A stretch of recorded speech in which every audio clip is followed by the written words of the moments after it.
दोस्तों, जैसा कि आप सबको पता ही होगा कि बिहार में जमीन सर्वे का कार्य आरंभ हो चुका है। तो आज की इस वीडियो में हम आपको यह बताएंगे कि सर्वे के दौरान या सर्वे से पहले आपको कौन कौन से कागजात तैयार रखने हैं ताकि सर्वे के दौरान जरा सा भी दिक्कत ना हो अपना जमीन का कागजात दिखाने में। तो उसी के ऊपर आज की इस वीडियो में बात करने वाले हैं। साथ में हम महत्वपूर्ण बिंदुओं पर भी चर्चा करेंगे कि भाई अगर सर्वे हो रही है तो अगर आपके पास कोई समस्याएं हैं तो उस समस्या का समाधान कहां पर होगा, कैसे होगा। तो ये सब बातों के ऊपर भी चर्चा इस वीडियो में होने वाली है, इसीलिए आप अंत तक देखें, क्योंकि भाई सावधानी हटी कि दुर्घटना घटी। देख लीजिए वीडियो, नहीं तो फिर पता चला कि आपका जमीन किसी दूसरे के नाम से हो गया है। ठीक है, तो ये सारी चीजें हैं, या फिर जो आपका जमीन है वो कम पड़ गया है। तो बस यही है कि अगर आप सही ढंग से आप नॉलेज नहीं रखेंगे, ज्ञान नहीं रखेंगे, तो आपके अज्ञानता का फायदा जो है दूसरे लोग, ज्ञानी लोग उठा लेंगे। बस इस चीज को नोट कर लीजिए। ठीक है, तो बिहार में जमीन का सर्वे, जैसा कि आप सबको पता है कि हवाई सर्वेक्षण के माध्यम से जो है नक्शा प्रिपेयर हो चुका है। ठीक है, अब यहां पर देखिए, अगर आपसे कोई सवाल पूछे कि भाई बिहार में तो सर्वे पहले हुआ है तो अब क्यों हो रहा है, तो इसका सिंपल सा अर्थ है भाई, सिंपल सा जवाब है, सर्वे करना इसीलिए आवश्यक है क्योंकि भाई समय के साथ साथ जो है जमीन के मालिक बदल जाते हैं, जमीन दूसरों में ट्रांसफर हो जाता है, आदि आदि। जैसे कि मान के चलिए एग्जाम्पल के माध्यम से इस चीज को समझाने का प्रयास करते हैं। जेड नाम के व्यक्ति के पास जमीन था, इसके 3 बेटे हुए, एक हुआ ए, एक हुआ बी, एक हुआ सी। ठीक है, अब ए का जो है 2 बेटा हो गया, एक एक्स और एक वाई। ठीक है, बी के भी जो है 3 बेटे हो गए, एम, एन, ओ। ठीक है, इसी तरह से सी के भी बेटे हुए। तो यहां जेड के नाम से जो जमीन था, जो प्लॉट था, इस प्लॉट का बंटवारा 3 भागों में हुआ। फिर इसके बाद ए को जितना इसमें हिस्सा मिला, जैसे मान के चलिए ये वाला हिस्सा मिला, फिर उसके 2 बेटे हुए थे, यहां पर बंटवारा हुआ। ठीक है, तो यहां पर चूंकि जमीन जेड के नाम से है और यहां पर पीढ़ी दर पीढ़ी जो है इस तरह से बढ़ते जा रहा है, तो जमीन में स्वाभाविक है कि उलझन बढ़ेगा। यहां पर आपको सीधा सीधी प्लॉट देखने को मिल रहा है, इसीलिए सोच रहे हैं क्या दिक्कत है भाई, बांटते जाएंगे। नहीं भाई, धोखाधड़ी होने के चांसेस भी ज्यादा होते हैं। ठीक है, अब x जो है y का जमीन बेच देगा तो कभी पता चलेगा कि ये जो m है वो x का जमीन बेच दिया है। ठीक है, एलपीसी वगैरह बना करके भाई अंचल में भी अगर अच्छा ढंग से जांच नहीं हुआ तो फिर वहां से एलपीसी बन गया, लैंड पोजीशनिंग सर्टिफिकेट। ठीक है, रजिस्ट्री हो गया, बाद में पता चला कि भाई वहां पर तो जमीन उसका हिस्सा के तो है ही नहीं। तो बहुत सारी समस्याएं जो है धोखाधड़ी संबंधित होती है। ठीक है, तो होता क्या है दोस्तों, सर्वे करना का मतलब हुआ कि भाई जो वर्तमान स्थिति है उस स्थिति के अनुसार नक्शा को, साथ में जो डॉक्यूमेंट्स हैं उसको अपडेट करना। ठीक है, ऐसा भी हो सकता है कि एक्स जो है जमीन खरीदेगा कहीं से। ठीक है, तो भाई एक्स के नाम से जो है अगर नया खतियान खुले कि भाई एक्स के पास कितना जमीन है तो कितना अच्छा रहेगा, इसको बेचना भी आसान रहेगा, लोन वगैरह लेना भी आसान रहेगा, बहुत सारी मतलब सुविधाएं रहेंगी। ठीक है, और धोखाधड़ी भी होने के चांसेस कम रहेंगे। और अगर यही जेड वाला संपत्ति इसी तरह से चलते रहे और इसके आगे पीढ़ी बढ़ेंगे और भी दिक्कतें बढ़ती चली जाएंगी। ठीक है, तो बहुत सारी समस्याएं ऐसी ऐसी हैं जो कि समस्याएं पैदा करती हैं और अधिकारियों के पास भी एक बहुत बड़ा ये चुनौती रहता है। ठीक है, समझ में आया? तो इसीलिए सर्वे करना जरूरी है। और सर्वे में कुल मिलाकर के जो है नक्शा को, जमीन संबंधी कागजात को, चाहे खतियान तो तैयार होगा ही, सर्वे हो रहा है तो। ठीक है, जमाबंदी वगैरह को, सब चीज को अपडेट किया जाता है। क्या किया जाता है? अपडेट किया जाता है। ठीक है, चलिए, मुझे उम्मीद है ये चीज आप समझ गए होंगे। अब दोस्तों कौन कौन से डॉक्यूमेंट आपको तैयार रखने हैं, अब आते हैं पहला मुद्दा पर। ठीक है, कौन कौन से डॉक्यूमेंट। तो दोस्तों डॉक्यूमेंट जमीन का बहुत तरह का हो सकता है। या तो जमीन आपके पास जो है वो खतियानी जमीन हो, यानी आपके पूर्वजों का जमीन हो, तो वो खतियान आपके पास होना चाहिए। साथ में क्या होना चाहिए? खतियान होना चाहिए। या फिर जो है खतियान के साथ जो रसीद होगा।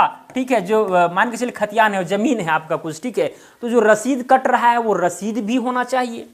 ठीक है, अब यहां पर ये देख रहे हैं सेल डीड, यानी केवाला या फिर रजिस्ट्री कहिए। तो अगर आपके पास केवाला वाला जमीन है तो केवाला का जमीन होना, मतलब केवाला होना चाहिए आपके पास। ठीक है, यानी जो आपके पास जमीन है उस जमीन को देखिए कि भाई कौन सा जमीन है, पैतृक जमीन, खतियानी जमीन है या फिर खरीदे हैं। खतियानी जमीन है तो खतियान होना चाहिए, आपके पास रसीद होना चाहिए। अगर आप खरीदे हैं उस जमीन को तो आपके पास केवाला होना चाहिए, रजिस्ट्री कॉपी होना चाहिए। साथ में अगर रजिस्ट्री कॉपी है तो साथ में भाई अगर रजिस्ट्री कराए हैं आप तो म्यूटेशन भी कराए होंगे तो उसका रसीद होना चाहिए, ठीक है। अगर जमीन आप खरीदते भी हैं तो म्यूटेशन कराने के बाद रसीद कट रहा है, वो रसीद होना चाहिए आपके पास। अगर रसीद नहीं कटाए हैं, ठीक है, कई लोग ऐसे हैं कि भाई जमीन लेकर के केवल उनके पास केवाला है, रसीद कटे भी नहीं किए, म्यूटेशन कराए ही नहीं है, ठीक है, तो वैसे कंडीशन में वो करा सकते हैं। ज्यादा मतलब ऐसा नहीं कि रसीद आपके पास नहीं है तो भाई उस जमीन के मालिक आप नहीं है, ऐसा कुछ नहीं है, ठीक है। आप रसीद कटवा सकते हैं, कोई बड़ी बात नहीं है, ठीक है। तो दोस्तों खतियान हो गया, रसीद हो गया, केवाला हो गया, या फिर मान के चलिए कि कोर्ट के माध्यम से कोई जजमेंट हुआ है उसके माध्यम से अगर आपको मिला है, तो अगर जजमेंट कॉपी है तो जजमेंट कॉपी होना चाहिए, जजमेंट कॉपी। अगर कोई संपत्ति कोई जमीन जो है आपको कोर्ट के माध्यम से मिला है, ठीक है, तो वो होना चाहिए। भूमिदान में मिला है तो भूमिदान का पर्चा होना चाहिए, ठीक है। तो ये सारी चीजें हैं और भी बहुत तरह का है, ठीक है। अगर मान के चलिए कि आपको भाई किसी ने जमीन दान में दी है, गिफ्ट दी है, तो दान पत्र होना चाहिए। क्या होना चाहिए? दान पत्र होना चाहिए। या फिर अगर वसीयत में मिला है तो वसीयत होना चाहिए। तो ये सारी चीजें हैं जो भी जमीन संबंधी आपके पास डॉक्यूमेंट हैं, ठीक है। बस ध्यान देना है, खतियानी जमीन है तो खतियान रसीद होना चाहिए, ठीक है। जमीन खरीदे हैं तो खरीदा और उसका रसीद भी होना चाहिए, ठीक है। दान के माध्यम से मिला होगा तो दान पत्र होना चाहिए, वसीयत वाला पत्र होना चाहिए, या फिर अगर जजमेंट के माध्यम से मिला जजमेंट होना चाहिए, ठीक है। तो ये सारी चीजें हैं जो आपको तैयार रखने हैं। अब यहां पर समस्याएं तब आती है, अब आप कहेंगे कि भाई अगर कोई चीजें आपके पास नहीं तो क्या होगा? हड़बड़ाना नहीं है भाई। ये जो बिहार में जो सर्वे हो रहा है उसमें 1 साल का ऑलमोस्ट टारगेट रखा गया कि 1 साल में पूरा हो जाए, ठीक है। तो आपके पास समय है, ठीक है, जल्दबाजी नहीं है, क्योंकि भाई सर्वे के दौरान शिविर वगैरह लगाए जाते हैं, ठीक है। शिविर में जब आप जाएंगे, ठीक है, तो वहां पर आपको समझाया जाएगा कि भाई आपको कौन कौन से कागजात तैयार रखने हैं, अगर ये कागजात तैयार नहीं है तो आपको क्या करना होगा, ठीक है। तो वो सब में आपको पार्टिसिपेट भी करना है, भाग भी लेना है। ऐसा नहीं कि भाई शिविर लगा है आपके गाँव में, ठीक है, या आपके क्षेत्र में, वहां आप गए ही नहीं, ठीक है। तो अगर गए नहीं है तो आप कोई भी अगर जानकार व्यक्ति गया तो उससे पूछ सकते हैं। अब हो सकता है जानकार व्यक्ति आपको सही से ना बताए तो 2-3 व्यक्ति से आप वेरीफाई करके आप संतुष्ट होइए, ठीक है। लेकिन अगर स्वयं से जाएंगे तो बेहतर रहेगा। आप अपनी समस्या को वहां पर रखेंगे, वहां पर जो है उसका सॉल्यूशन बताया जाएगा, उसके आधार पर आप कार्य करेंगे। और सबसे बड़ी बात है दोस्तों कि प्रत्येक अंचल में, बिहार के प्रत्येक अंचल में एक बंदोबस्त कार्यालय खोला जाएगा, ठीक है। बंदोबस्त कार्यालय, ठीक है। एक बंदोबस्त कार्यालय जो है प्रत्येक अंचल में जो है मिलेगा, ठीक है। अब इस अगर कोई भी आपके पास प्रॉब्लम है मतलब सर्वे संबंधी, ठीक है, अगर मान के चलिए कि सर्वे में कहीं पर गड़बड़ी हो गई, ठीक है, आप सही से डॉक्यूमेंट दिखा नहीं पाए या फिर जो भी समस्या हो, ठीक है, तो आप बंदोबस्त कार्यालय में जा करके, आप अपने अंचल में जा करके, वो भी बंदोबस्त कार्यालय में जा करके, ठीक है, आप वहां पर जो है जानकारी ले सकते हैं, इकट्ठा कर सकते हैं, ठीक है। ऐसा भी होता है कि भाई कई बार जो है जो सर्वे हुआ है उसमें गलतियां हो जाती है, ठीक है, आपका जमीन दूसरे में चला गया, तो इस तरह की समस्याएं होती है। तो भाई आपत्ति करने का भी आपके पास चांसेस होते हैं, वो भी 3 आपत्ति आप कर सकते हैं, 3 आपत्ति दर्ज कर सकते हैं, ठीक है। 3 बार आपको मौका मिलता है आपत्ति दर्ज करने का, ठीक है। तो वहां पर शिविर में आपको सारी चीजें बताई जाती है, सर्वे के दौरान बताई जाती है कि भाई 3 आपत्ति आपको कब कब जो है दर्ज करनी है। अगर आपको आपत्ति है तब, ठीक है, आपके जमीन का सर्वे अच्छा ढंग से नहीं हुआ है तब, ठीक है, उसका संशोधन भी किया जाएगा। 3 आपत्ति के अलावे भी आपके पास ऑप्शन है, आप फिर बाद में कोर्ट वगैरह का चक्कर लगा सकते हैं। लेकिन भाई कोर्ट वगैरह क्यों जाएंगे जब यहां पर सर्वे के दौरान ही अगर 3 मौका आपको मिल रहा है आपत्ति दर्ज करने का, तो फिर उसी में आपका निपटारा कर देना चाहिए, वही बेहतर रहेगा। फिर बाद में सिविल कोर्ट, फलना कोर्ट का चक्कर क्यों लगाएंगे आप? सिंपल सी बात है, ठीक है। तो बंदोबस्त कार्यालय प्रत्येक अंचल में रहेगा, ठीक है। और जो भी आपके पास कागजात नहीं है दोस्तों, उस कागजात को आप जल्दी से तैयार कर लें, तैयार रखें, ठीक है। हो सकता है आपके पास गैर मुजरूबा खास जमीन हो, ठीक है, या और भी इसी तरह का जमीन हो सकता है, हुक्मनामा होगा आपके पास, ठीक है। हुक्मनामा आप लोग जानते होंगे कि भाई जो जमींदार लोग थे अपने से लिख करके ज़मीन देते थे, हुक्मनामा ज़मीन, जिस हुक्मनामा के माध्यम से ज़मीन मिलता है, ठीक है। गैर मुजरूबा खास ज़मीन में स्पेशली जो है हुक्मनामा मिलता है, तो वो भी आपके पास पेपर होना चाहिए, ठीक है। गैर मुजरूबा खास हो या भूमिदान ज़मीन हो, जो भी ज़मीन है, ठीक है, उसका आपके पास डॉक्यूमेंट होना चाहिए, वैलिड डॉक्यूमेंट, ठीक है। आप पता कर लीजिएगा, ठीक है। हालांकि जो शिविर लगेगा, ठीक है, उसमें सारी चीज़ें बता दी जाएंगी। हालांकि तो मैं यहाँ पर बता ही दिया है कि ये सारे ये जो सारी चीज़ें मैं यहाँ पर लिखाया हूँ, ठीक है, ये खतियान हो गया, रसीद हो गया, केवाला हो गया, ये तीन तो भाई अति महत्वपूर्ण है। ये जजमेंट कॉपी, दान पत्र, वसीयत हो गया, पर्चा हो गया, ठीक है, या हुक्मनामा हो गया, ठीक है, ये सब भी महत्वपूर्ण है, ठीक है, अगर होगा आपके पास वैसा जमीन तब, ठीक है।